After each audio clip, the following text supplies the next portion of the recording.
In recent months, a story has stormed across Ghana and beyond, one that sits between faith, fear, and culture. Now, a man who calls himself Ebo Noah claims he has been instructed by God to build a modern-day ark in preparation for a catastrophic flood. Wow. Now, whether one believes it or not, ladies and gentlemen, this single narrative has managed to spark a wider conversation about belief, skepticism, and the state of our society. And to me, ladies and gentlemen, this moment is far bigger than one man building a boat. Listen, now I noticed the story not because of the virality of the videos or merely because someone dared to recreate a biblical event. What caught my attention, ladies and gentlemen, was how quickly people reacted, how the story traveled, the emotions is stirred, and the conversation is brought up. Now, some people laughed, others panicked, some dismissed it immediately, and others started to seriously consider the possibility of an impending doomsday or whatever it is. As a social thinker, ladies and gentlemen, I find this moment a bit fascinating, not for the drama, but for what they reveal about us as a society. Ghana as a nation, we are deeply rooted in spirituality across communities. Our faith,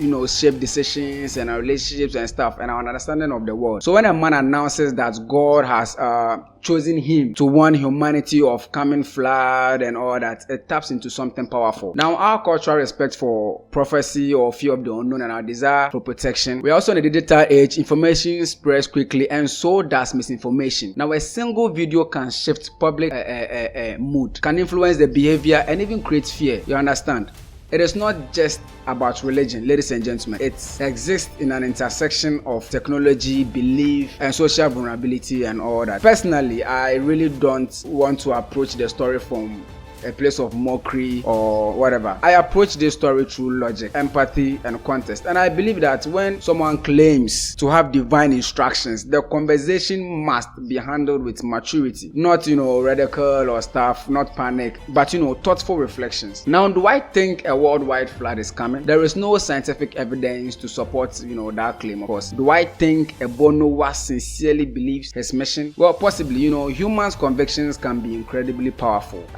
I'm not going to lie about that. Now, do I think society should blindly follow? Society should attack him? Absolutely not. No.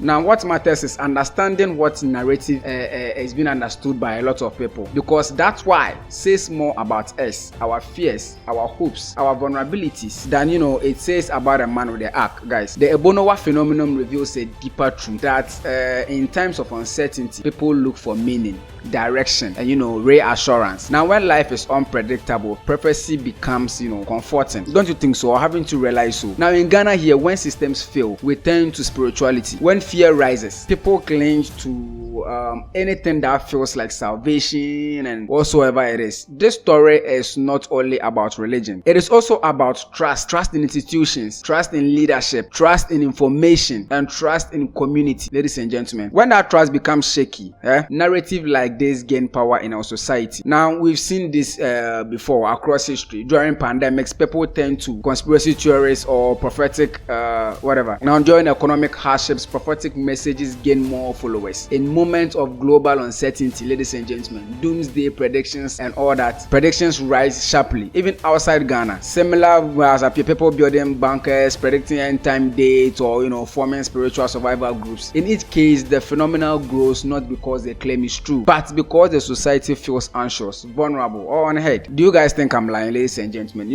Leave your comments in the comment section. Now, for me personally, the lesson is simple but very, very important. We need to gain strength, ladies and gentlemen. We need to strengthen emotional intelligence, critical thinking, and also responsible communication. We must learn to ask questions before reacting. We must learn to separate faith from fear. We must build a society where people feel grounded psychologically, socially, and economically. When a society is confident, informed, and emotionally secured, stories like this don't cause panic. It simply sparks reflection and all that. That is how a mature society should function. No one should come for my head, please. Now, at the end of the day, ladies and gentlemen, Ebo Noah's act may be real, symbolic, exaggerated, or probably misunderstood, but the reactions it has provoked reveal something very, very important. People are searching for certainty, for hope, for direction, and all that. There's no lie about that. Now, whether or not a flood is coming, ladies and gentlemen, one thing is certain: we must build an ark of our own, an ark of wisdom, clarity, resilience, and critical thought, ladies and gentlemen, because those are the things that truly protect the society, not just from the water, but from fear, misinformation, and instability. I am not here to tell anyone what to believe or what to do on all that. Sincerely speaking, I am here to encourage us to think calmly, clearly, and deeply, because sometimes the real flood is not made of water,